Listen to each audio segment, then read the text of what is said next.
Akhir-akhir ini banyak yang mengeluhkan kontennya sepi dan viewsnya menurun, dan itu dirasakan bukan hanya dari kalangan pemula saja, tapi dari kalangan akun-akun besar juga merasakan hal yang seperti ini. Viewsnya menurun, kontennya sepi. Nah, ini tuh karena apa sih? Ini karena Facebook lagi gencar-gencarnya mengubah sistemnya ke versi beta. Jadi semenjak Facebook beralih ke monetisasi beta dengan fitur monetisasi konten yang terbaru ini, distribusi konten kalian berkurang. Jadi banyak konten kreator sekarang itu yang berlomba-lomba membuat konten baru yang lebih kreatif, yang lebih menarik, yang disukai penonton. Mungkin dari caption atau judulnya lebih menarik sehingga kita yang mungkin hanya biasa-biasa saja akan mengalami penurunan karena kurang menarik di mata penonton kita. Bisa dibilang juga saingan itu semakin ketat ya guys. Makanya konten-konten kita itu semakin lama semakin tenggelam kalau kurang menarik di mata penonton kita. Itulah mengapa distribusi konten kali itu dirasa sepi dan viewsnya itu menurun. Nah, semoga cepat membaik ya di awal tahun depan setelah peralihan sistem terbaru ini, khususnya di Januari 2024 ini. Jadi sekali lagi, algoritma itu nyata ya guys. Algoritma Facebook di 2024 dan mungkin di 2025 ini mungkin masih sama, yaitu konten yang memiliki tanggapan. Walaupun kontennya itu sederhana, hanya biasa-biasa saja, tapi bisa mendapatkan interaksi yang bagus dari penontonnya, maka algoritmanya akan mengutamakan, merekomendasikan konten yang seperti ini ke lebih banyak akun lagi, sehingga kemungkinan FYP-nya akan semakin besar. Jadi nggak usah diambil pusing kreator yang suka roasting atau kritik akun pembuat tips edukasi yang sedikit-sedikit katanya hoax, views besar tapi penayangannya sedikit. Jadi gini ya guys, bisa aja mereka sudah mendapatkan followers yang banyak, tapi mungkin mereka terkena pelanggaran atau mungkin terkena spam yang parah sehingga membuat penayangannya itu jadi menurun atau mereka nggak konsisten. Bisa aja seperti itu alasannya. Jadi ketika mereka mulai membuat konten yang baru lagi, otomatis jangkauannya itu kan menurun. Nah, untuk membuat jangkauannya naik lagi, penyebaran kontennya seperti yang di awal lagi, itu kan membutuhkan waktu. Jadi nggak usah terlalu diambil pusing dengan konten-konten yang katanya edukasi tapi malah menyerang konten edukasi yang lainnya lagi yang dibilang hoax dan segala macamnya, dan seolah-olah mereka itu menyelamatkan pemula dari akun-akun besar yang seperti itu. Padahal dengan caption atau judulnya yang seperti itu, mereka itu menarik pemula untuk berinteraksi ke kontennya mereka. Captionnya mereka aja mengundang orang untuk berinteraksi. Ada apa sih kok hoax gitu?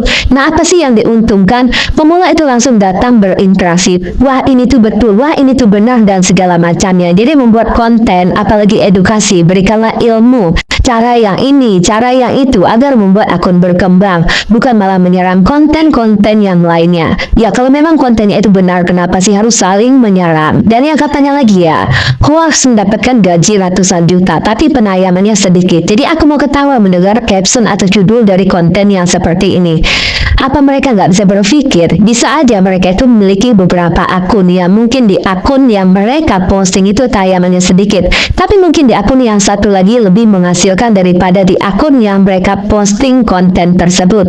Jadi memang dari roasting lah atau dari caption yang hoax-hoax seperti itu, mereka itu mendapatkan tayangan. Karena caption-caption yang nyeleneh atau yang lain dari yang lainnya seperti itu, cepat sekali untuk menaikkan tayangan. Jadi untuk kalian, tetaplah konten seperti biasanya aja ya guys, sesuai dengan passion yang kalian punyai. Nggak usah diperdulikan orang lain mau merosting, mau ini, mau itu. Sebaiknya kalian konten seperti biasanya aja.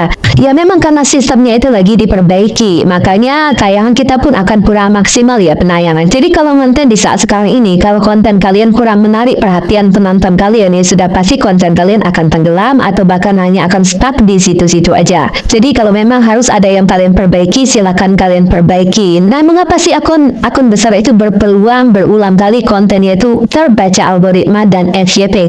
Ya karena tanggapan di kontennya itu tinggi, karena akunnya itu sudah punya followers yang besar. Tapi nggak menutup kemungkinan konten-konten pemula yang mendapatkan interaksi yang bagus dari penontonnya, yang mungkin dikarenakan kontennya unik, kontennya menarik, kontennya itu mengajak orang berinteraksi, atau kontennya itu memang lucu dan menghibur, atau masih banyak dan yang lainnya lagi, maka berkemungkinan akan terbaca oleh algoritma juga ya guys. Dan konten yang mendapatkan interaksi yang yang tinggi, maka konten yang mendapatkan interaksi yang tinggi dari penontonnya, maka akan semakin disebarluaskan lagi ke lebih banyak akun lagi oleh algoritma Facebook.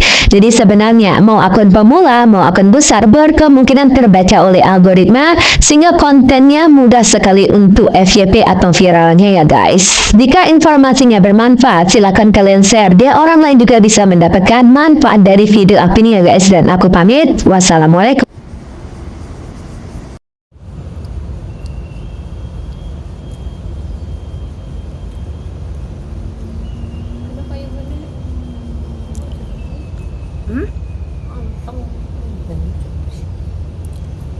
Ger anteng ya golek nyoting bang orang nyoting orang. Iya kok mesinnya Risik.